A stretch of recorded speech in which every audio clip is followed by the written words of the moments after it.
Il y a des jours où l'on prie, où l'on implore, où l'on lève les yeux vers le ciel, et pourtant tout reste silencieux. Le cœur lourd, on se demande « Où es-tu, Seigneur? Pourquoi ne me réponds-tu pas? Pourquoi ce vide alors que je te cherche de tout mon cœur? Si tu ressens cela, sache que tu n'es pas seul. » David, ce roi poète selon le cœur de Dieu, écrivait « Mon Dieu, je crie le jour, et tu ne réponds pas, la nuit, et je ne trouve pas de repos. » Psaume 22, 3. Job, cet homme intègre, a connu le même vertige. Après avoir tout perdu, il cherchait des réponses, mais ses cris semblaient se perdre dans le néant. Et même Jésus, au sommet de l'angoisse, a repris les mots déchirants. « Mon Dieu, pourquoi m'as-tu abandonné ?» Matthieu 27, 46. Oui, même le Fils de Dieu a goûté à ce silence. Mais ce silence n'était pas un abandon. Il cachait un mystère profond. Souvent, on croit que quand Dieu se tait, c'est qu'il est loin, qu'il nous oublie ou nous rejette. Pourtant, à bien regarder les Écritures, on découvre que ces moments de silence précèdent souvent des bouleversements majeurs. Job finit par dire « Je ne te connaissais que par ouï-dire, mais maintenant mon œil t'a vu. » Job 42, 5. David devient un roi façonné par l'épreuve, et Jésus, après le cri de la croix, ressuscite, ouvrant la porte du salut à toute l'humanité. Le silence de Dieu n'est donc pas vide. Il est plein d'une œuvre cachée. C'est un terrain invisible où germe quelque chose en nous, comme la graine en terre, invisible à l'œil, qui, dans l'obscurité, commence à se transformer, à éclater, à pousser. Ce silence n'est pas une punition. C'est une invitation à aller plus loin. Peut-être as-tu l'impression d'avoir tout fait, prié, supplié, persévéré, sans voir aucun résultat. Peut-être te sens-tu épuisé, au bord de l'abandon. Mais si tu écoutes bien, il y a derrière ce silence un murmure, un souffle léger, presque imperceptible, qui te dit « Tiens bon, je suis là, je travaille en toi, même si tu ne le vois pas. » Souviens-toi d'Élie. Fuyant pour sauver sa vie, il se cache dans une grotte. Il attend Dieu dans le vent puissant, dans le tremblement de terre, dans le feu. Mais Dieu ne se manifeste pas là. C'est dans un souffle doux, un murmure, qu'Élie reconnaît enfin sa présence. 1 Rois 19, 11, 13. Dieu parle souvent dans le subtil, dans le discret. Il nous apprend à écouter autrement, pas seulement avec nos oreilles, mais avec tout notre être.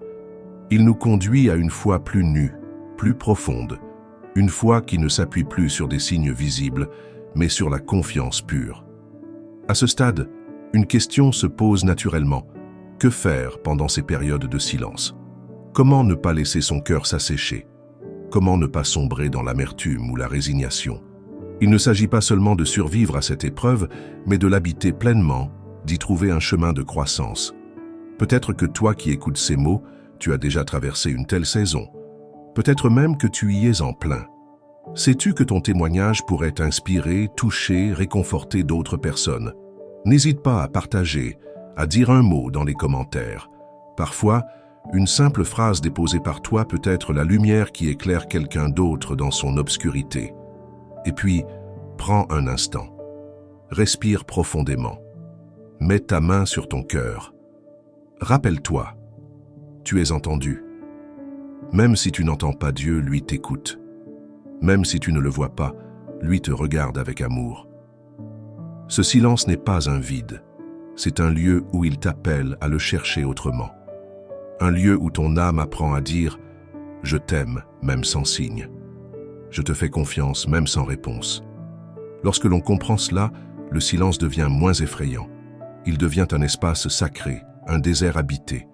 Un lieu où, doucement, quelque chose de nouveau se prépare.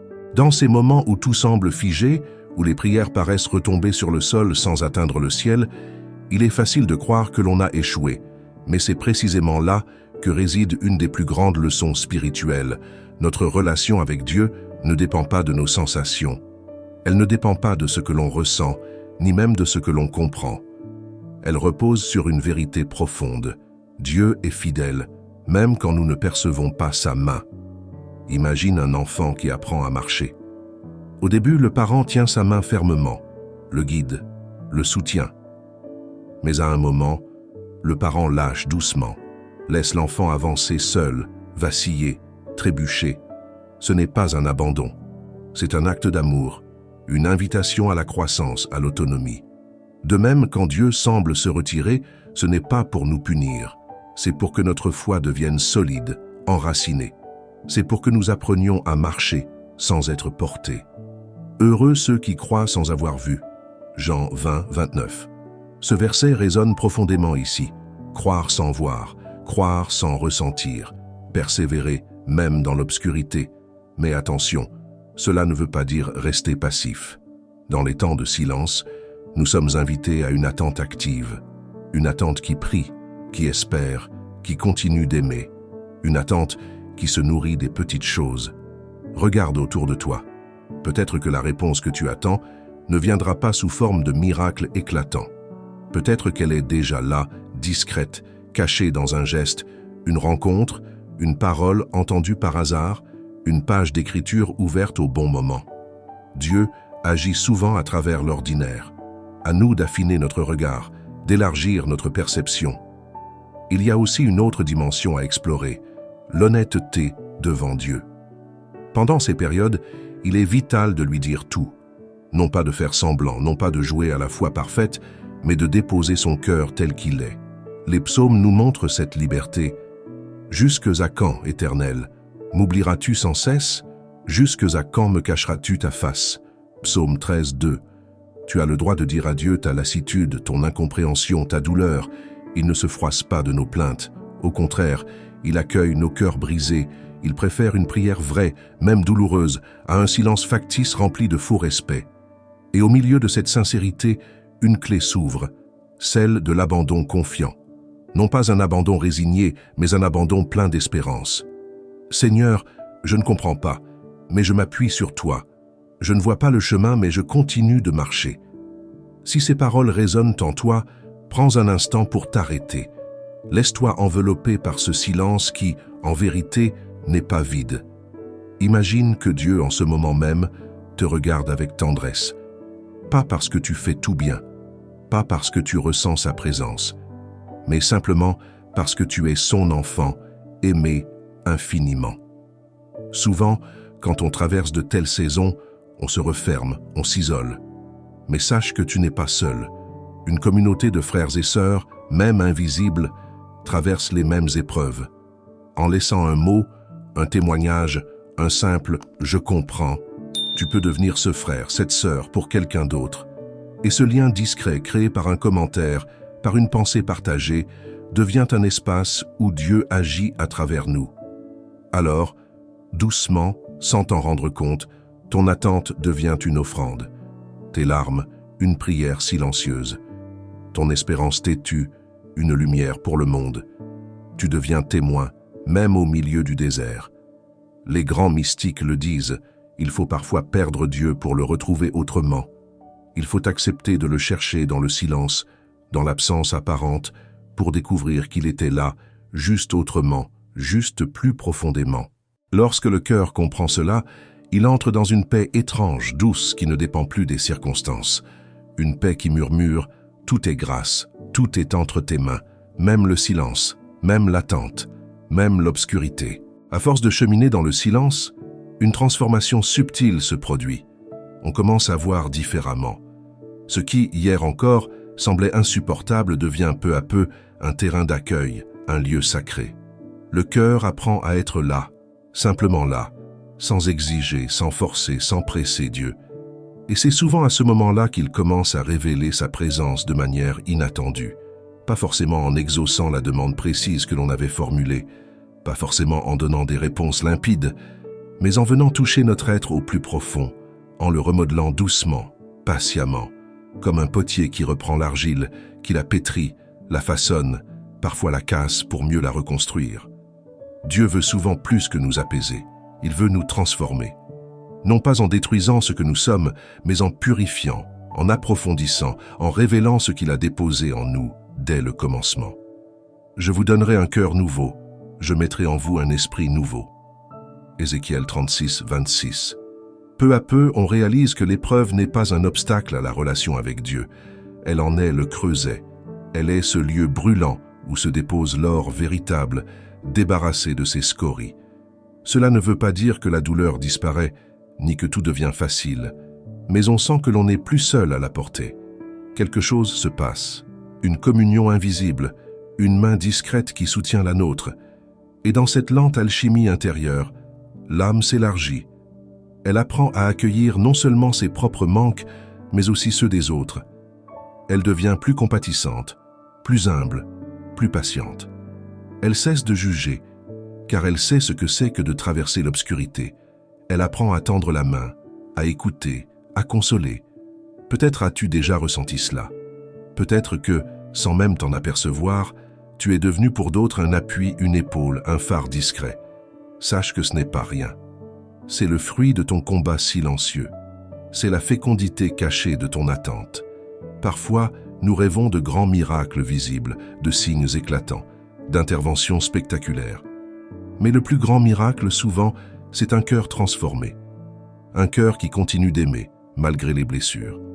Un cœur qui continue de faire confiance, malgré les silences. Un cœur qui, doucement, devient semblable à celui du Christ. C'est là que réside le véritable mystère. Dans le secret, Dieu nous rend semblables à lui. Pas en nous donnant tout ce que nous voulons, mais en nous donnant sa propre vie, son propre souffle, sa propre patience. Ce n'est plus moi qui vis, c'est le Christ qui vit en moi. Galates 2, 20.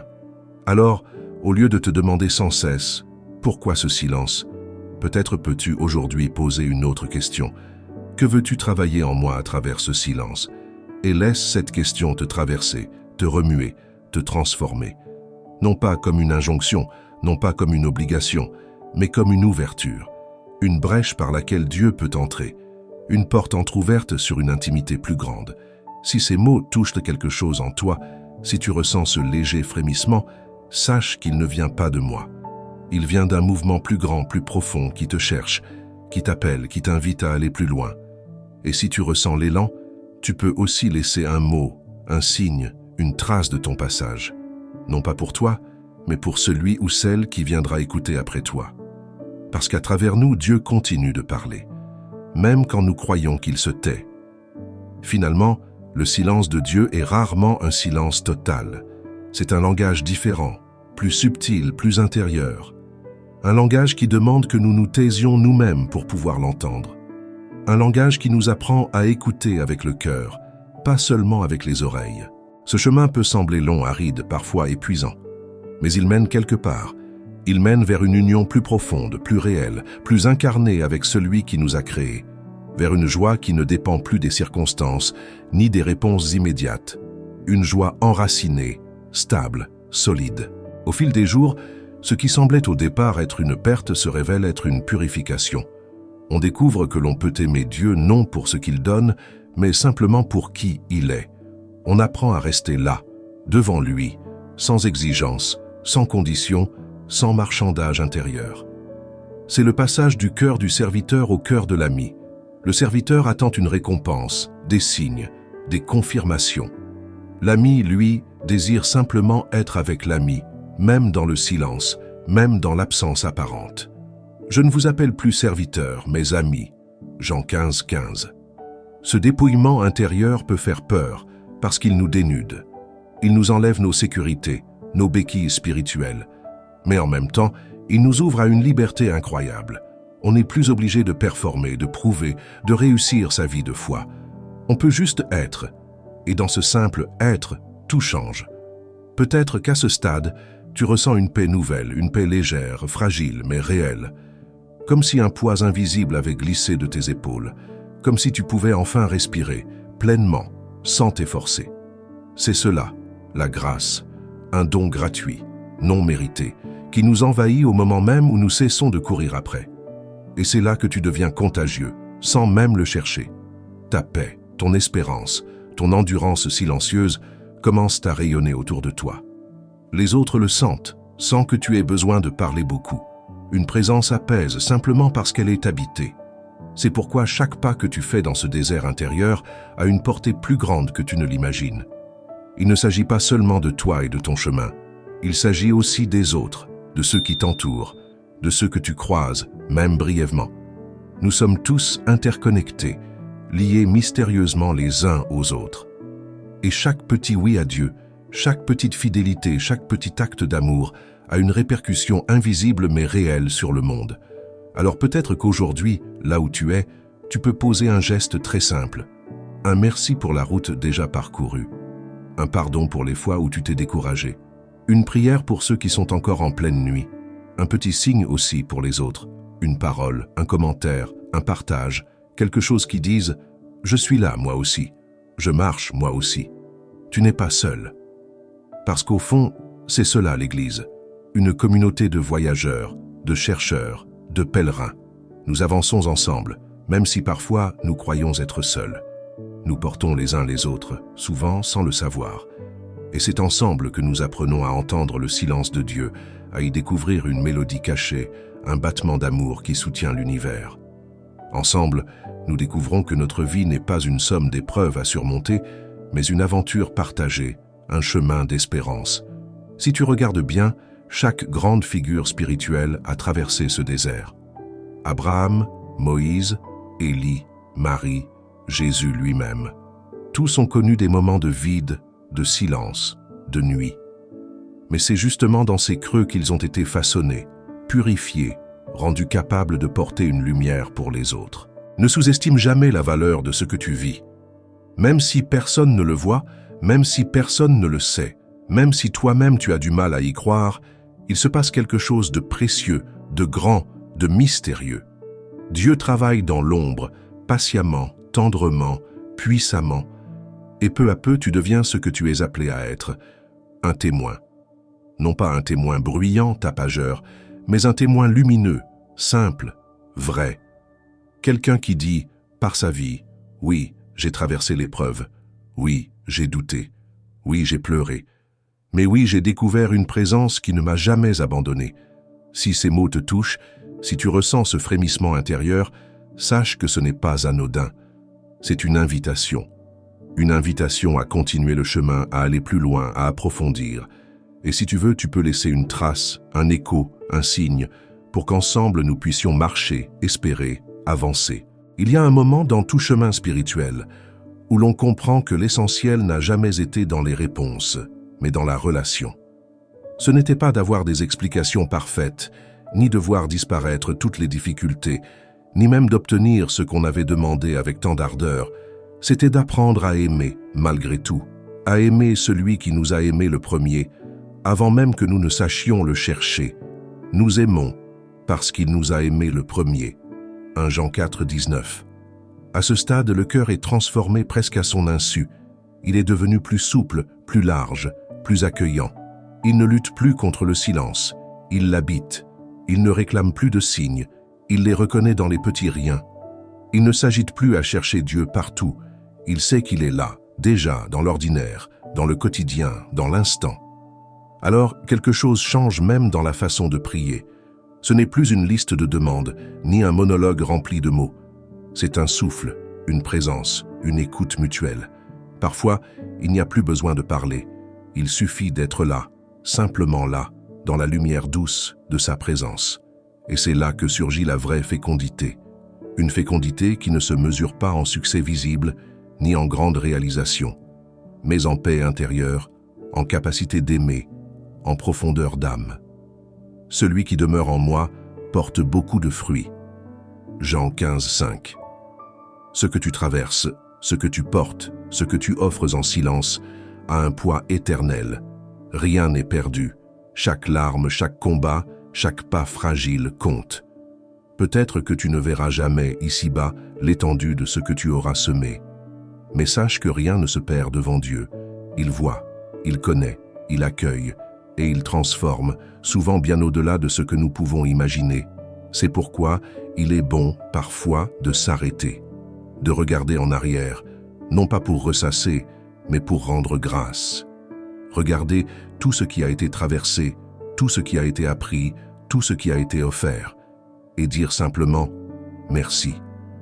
Merci pour la route, merci pour les compagnons de voyage, merci pour les signes reçus, même quand ils étaient discrets. Merci pour le silence, même quand il pesait lourd. Car ce silence, aujourd'hui, n'est plus un vide. Il est devenu un espace sacré, un sanctuaire intérieur. un lieu où l'âme peut se reposer, s'abandonner, se laisser aimer. Et c'est là que tu deviens un signe vivant pour les autres. Tu n'as pas besoin de grands discours, ni de démonstrations éclatantes. Ton simple être, transformé par l'épreuve, parle pour toi. Il attire, il questionne, il réconforte. Alors, n'hésite pas à tendre la main, à dire un mot, à poser un geste, à laisser une trace. Parfois, un simple partage, un simple témoignage peut ouvrir une brèche dans le cœur de quelqu'un. Et si cette vidéo t'a touché, si elle a éveillé quelque chose en toi, sache que tu peux la faire voyager plus loin. Un partage, un commentaire, un simple like peuvent devenir, sans que tu le saches, des semences d'espérance pour quelqu'un d'autre. Parce que nous ne sommes pas faits pour avancer seuls. Nous avons besoin les uns des autres. Nous avons besoin de nous rappeler que nous formons une grande chaîne, une grande famille, un grand corps, et que chaque maillon, chaque visage, chaque histoire compte. Alors, à toi qui écoutes, je veux dire ceci. Tu es précieux. Ton chemin a du prix. Tes combats ont du sens. Et même si tu ne le vois pas encore, même si tu en doutes parfois, tu es aimé. Profondément, tendrement, inlassablement. Et il n'est jamais trop tard pour recommencer. Jamais trop tard pour rouvrir son cœur, pour reprendre le chemin, pour tendre la main. Dieu attend. Il attend patiemment, doucement, fidèlement. Et il se réjouit de chaque pas, de chaque élan, de chaque retour. Que ce moment soit pour toi une bénédiction, qu'il dépose dans ton cœur une paix durable, une lumière douce, une force nouvelle, et que tu puisses, à ton tour, être cette lumière pour les autres. Merci d'avoir pris ce temps, merci d'avoir écouté, merci d'être là. Si tu veux continuer cette aventure, si tu veux nourrir ce chemin, n'hésite pas à interagir, à laisser un mot, à t'abonner, à partager. Non pas pour flatter l'ego, mais pour faire rayonner plus loin cette espérance, cette lumière, cette foi. Parce qu'ensemble, nous pouvons porter ce monde, un cœur après l'autre. Ensemble, nous pouvons être des semeurs de vie, d'amour, de paix. Ensemble, nous pouvons marcher toujours plus loin, toujours plus profond, toujours plus vrai. Que la bénédiction de Dieu t'accompagne, toi qui écoutes, toi qui cherches, toi qui espères. Que sa paix te garde, que sa joie te soutienne, que sa lumière te guide. Aujourd'hui, demain et tous les jours à venir,